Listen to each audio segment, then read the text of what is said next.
Hello everyone. The Indian Medical Association of Queensland has been running a public health lecture series since March 2020. Our members, who are doctors of Indian origin and practice in this wonderful state of Queensland, they volunteered their valuable time and expertise in this endeavour. The advice given by any doctor is of general nature and meant for information and education only. Please note, this is no substitute for your own healthcare professional, and everyone is advised to consult with their own treating physician for ongoing health issues. I will now ask the Secretary-General of IMA Queensland, Dr. Cyril Fernandez, to introduce to you our guest speaker of this month. Hello listeners.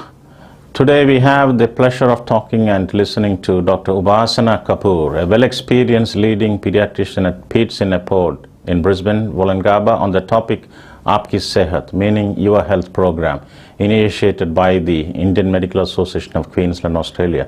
This is a public health message program from IMA Queensland. Hello, Dr. Upasana Kapoor. Welcome to the Aapki Sehat program. So, Upasana, let me start with my first question to you. Please tell us, as the listeners, about your background, starting from India, educational, professional achievements while in Australia, about your family. Sure. For us to know a bit more about you, please. Thank you. Sure. So I'm a general pediatrician and I trained in India. I did my MBBS from Pune, and then I did my post-graduation in Delhi. I was in Lady Hardinge Medical College where I completed my training. And I had the opportunity of working in public hospitals in India, and also worked in private hospitals. I worked in Max Hospital, Saket in Delhi. And then I moved to Australia in 2013, wherein I was working in Hobart for some time. I worked there as a senior registrar, and then I was a consultant there as well. And after that, we moved to Brisbane. I've been in private practice. So I've had a sort of a big, a broad sort of exposure towards general pediatrics. I've had the opportunity to do both acute work, which I learned a lot in India. In Hobart also, I was doing a fair bit of acute pediatrics. I was doing neonatal retrievals. And at the same time, I did a fair bit of community work in Hobart as well. Currently, I'm mostly in private practice, and I'm doing more of the non-acute work with children. Look, Dr. Upasana, pediatrics is a very important specialty which deals with overall health and well-being, both physical and mental well-being of children. Can you please highlight on this topic a bit more for the listening pleasure information of our viewers, please? Wonderful. I agree with you. Pediatrics is an extremely important branch with children. And I may be a little bit biased, but I think pediatrics is one of the most beautiful branches in medicine. In terms of pediatric input, it sort of always starts at the birth of the child. Many times there's a pediatrician present at the birth of the child, and that's when we first get to know the child and their families. And then we see them through their journey.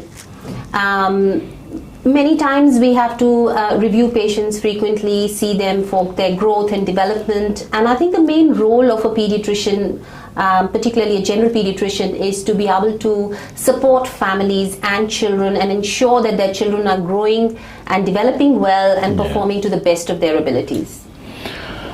Dr. Upasana, that was good to know what you highlighted. Look, pediatrics is an extensive topic, as you said. Can you please comment on the common pediatric problems? And can you also briefly outline on the common health issues of children and advice for parents and our community members, please? Wonderful. So, in pediatrics, we're looking at two major components of a child's health. One is the physical component, which includes their growth, or they may have any diseases which we need to pick up timely and treat. And the other component is their development, their behavior, their emotional growth. So I think it's really important for us to be able to pick these issues early and treat them appropriately, intervene. The sooner we intervene, the better. There's enough evidence to say that early intervention is the way to go. So I guess as a general pediatrician, I get a lot of referrals for growth and developmental issues in children. We do get referrals for babies as well. Usually, a lot of babies, a lot of parents choose to come to a pediatrician for baby checks as well. So we do 6-week baby checks, and when we do those checks, then we also advise around, feeding, toileting, growth, and other common problems that the parents may have, like excessive crying. If you have an unsettled baby, what are the causes that can be leading to that, and what is the best way to treat them? If your baby is not putting on weight appropriately, pediatrician is the person to go to. We want to check what is going on with the baby. Is it feeding well? Are there any medical conditions that need to be treated? And as these babies then grow, they go into the preschool age group, where we want to make sure that they are developing the appropriate emotional regulation, appropriate ability to socially interact, make friendships, and all those sorts of things. So if there are issues at that level, again, I think an early intervention and referral to a pediatrician is warranted. I'm a general practitioner, so in the GP context, primary care, we get a lot of parents coming and they're concerning about the children's behavior issues. That's correct. Autistic spectrum disorder, whether it is attention deficit. Can you please highlight on those things now that you pointed out the behavioral issues which can happen in the early childhood days as well? So it's good to pick the early and treat, is it not? Absolutely. Early intervention is the key. You're right. 80% of my referrals are around suspicion for one of these two conditions, namely autism and ADHD. When a patient is referred for problems around behavior or emotional regulation or hyperactivity or inability to concentrate, I think as a pediatrician, it becomes very important for me to have a broad understanding of what is going on for the child. And I think as a pediatrician, what is most important for me is to be able to identify what are the difficulties that the child is having and where are his strengths sitting, right?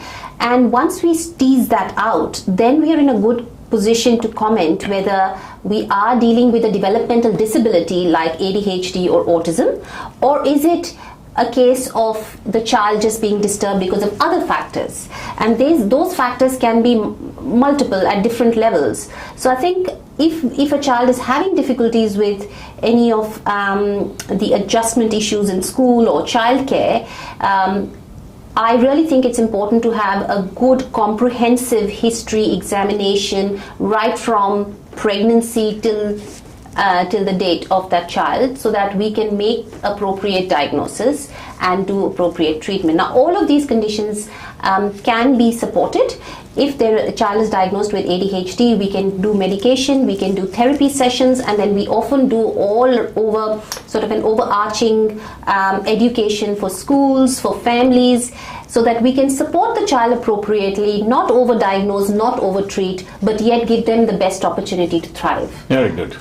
See, as a GP, the parents, we do a lot of immunizations at the primary setup. Now there's new generation moms, young moms, educated moms. They want the best for their child from the beginning onwards. Absolutely. In spite of primary care, looking after the babies with the help of nurses, there's still patients, families, parents come and ask, doctor, please give a referral to see a obstetrician gynecologist, to further, like how you mentioned, a good assessment. So people still have the trust of the specialist, spending more time, and that speciality interest is there, so that awareness already there is in the public.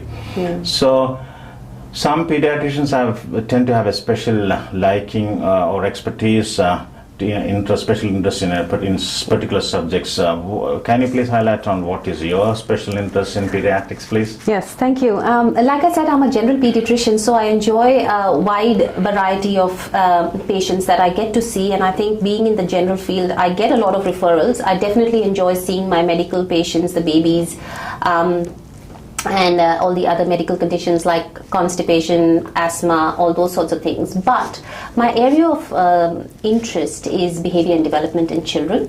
I have trained in child and adolescent psychiatry as well, and that has helped me a lot as a pediatrician in understanding the dynamics of behavioral difficulties in children. And so that's my area of interest. And just as an extension of my work, I also conduct parenting workshops. So I started that program off just to support the parents of my patients whom I wanted to give more advice around parenting, but my consult time was the limitation there. But now I've opened it up to anyone who wants to join those parenting groups. And we run workshops over 4 weeks, and we talk mostly around attachment. And I'm pleased that you asked the question about young mothers and them wanting to have more, specialist input. I think it's a very, very important thing that the young mothers are educated around what is it that they can do for their children right from birth to set them up for success in life as far as their emotional development goes. That's a lot of area covered in this short time. Can you please tell us about your hobbies and special interests briefly? Other than from the medical arena. Yes. Now I love going for walks and treks with my family. I like cooking, and I'm always finding new ways to give sort of healthy twists to already existing recipes. And your husband is a radiologist? My husband is a radiologist. Doctor. I have a 13-year-old daughter. Okay.